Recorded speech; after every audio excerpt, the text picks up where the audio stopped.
ప్రస్తుతం రంటచింతల మండలానికి సంబంధించినటువంటి పాల్వాయి గ్రామంలో ఉన్న ఒక పోలింగ్ కేంద్రంలో ఎమ్మెల్యే పిన్నెల్లి రామకృష్ణారెడ్డి లోపలికి వెళ్ళి ఈవీఎంలు ధ్వంసం చేసినటువంటి వీడియో వైరల్గా మారినటువంటి పరిస్థితి ఉంది. అయితే ప్రస్తుతం సిట్టు విచారణ జరుగుతున్నటువంటి పరిస్థితుల్లో ఈ వీడియో బయటికి రావడం, ప్రస్తుతం అసలు ఆ రోజు పాల్వాయికి సంబంధించినటువంటి గేటులో ఉన్నటువంటి పోలింగ్ బూత్లో ఏం జరిగిందనేది తెలుసుకునేటటువంటి ప్రయత్నం చేద్దాం. అక్కడ ఆ రోజు ఆ ప్లేస్లో ఉన్నటువంటి కొంతమంది మనతో ఉన్నారు, వాళ్ళతో మాట్లాడదాం.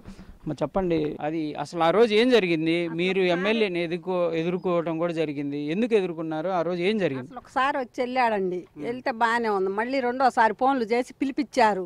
ఫోన్లు చేసి పిలిపించిన తర్వాత మేము ఉన్నాం, ఓట్లేదు రమ్మని ఎమ్మెల్యే అన్నాడు. అన్న తర్వాత వాళ్ళు రావటానికి భయపడుతుంటే ఇంక తర్వాత ఏం చేశారు, మా మగాళ్ళ మీదకి కర్రలు రాళ్ళు అన్నీ తీసుకొని ఎగబట్టం చేశారు. లోపలేమో ఈ అమ్మని బాలగొట్టాడు, మా మనిషికి దెబ్బ కూడా తగిలింది.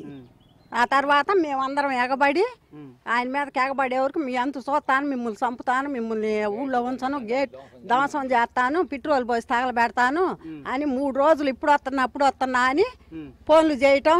పెద్ద కాలువ దాకా వచ్చాను, పెట్రోల్ బంక్ దాకా వచ్చాను అని అట్ట బెదిరిస్తున్నారు. పోలింగ్ అయిపోయిన తర్వాత రోజు నుంచి అట్ట బెదిరిస్తుంటే మేము కూడా భయపడ్డ తర్వాత మా మగాళ్ళ నుంచోని ఇట్లా నీళ్ళు దానిట్లేదు, మిమ్మల్ని చంపుతాము పొడుస్తాము అని అంటున్నాడు.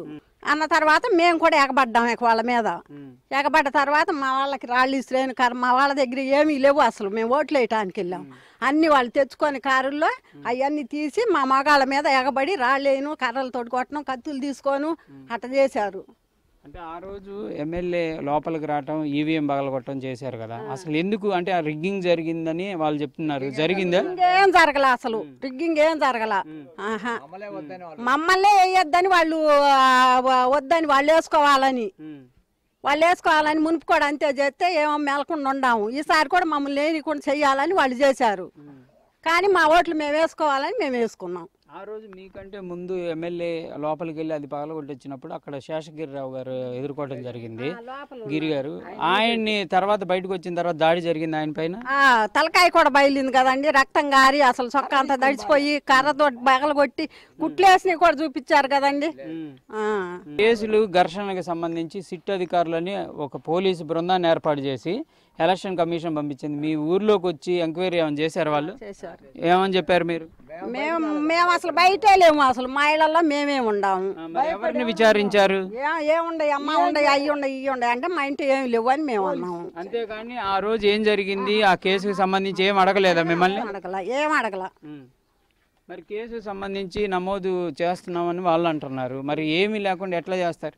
ఏం మరి అట్లా చేస్తారు? మమ్మల్ని వచ్చి మీ ఇంట్లో పెట్రోల్ ఉందమ్మా, అయ్యి ఉండ ఇవి ఉండ అంటే మా ఇంట్లో ఏమీ లేవు అని పోలీసులు బజార్ను పోతా అడిగారు, అంతే. ఇక ఏమి లేదు. టీడీపీ అభ్యర్థిగా ఉన్నారు కదా బ్రహ్మారెడ్డి, వచ్చి మిమ్మల్ని పరామర్శించడం కానీ మీకు ధైర్యం చెప్పడం చేశారా? ఏం ఫోన్లో చెప్పి ఇంకా రాని లేదండి. ఆయన వచ్చి ఇంకా గొడవలు అవుతాయి అని రాలేదు. ఫోన్లో చెప్పాడులే, మీకేం భయం లేదమ్మా, మేము ఉండవులే, ఏం కాదు, భయపడబాకండి, మన గవర్నమెంట్